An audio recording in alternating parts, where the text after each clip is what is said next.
Guys, there's still a very large law enforcement presence here. They brought the floodlights out now that the sun has settled. Price Road been closed for about 6.5 hours now since that law enforcement involved shooting, and it will probably be closed for at least a little while longer. It does not appear they have transported the body of that suspect out of the crime scene at this point. But this is the second law enforcement involved shooting that has happened in the East Valley in just the last 3 days. And we want to give you a look at the scene earlier in the daylight, courtesy of our Arizona Family News Chopper. You can see several unmarked law enforcement cars boxing in a dark colored pickup truck.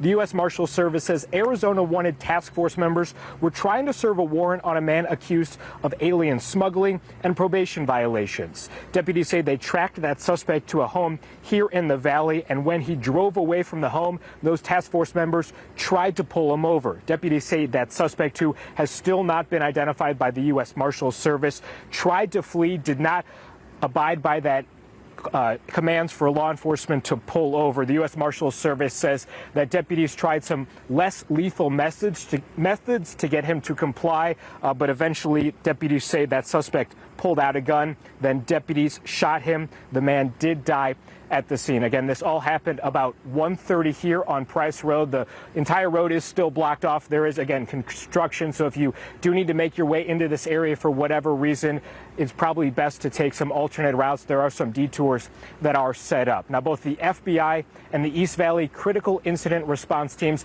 they're going to be handling this officer-involved shooting. We have reached out to the U.S. Marshals Service to try and get more information on this suspect. Again, he was wanted, the U.S. Marshals say, for both alien smuggling and probation violations. We'll pass along any new information we get, both on air and online. But for now, reporting live in Chandler, Prelutsky for Arizona's Family.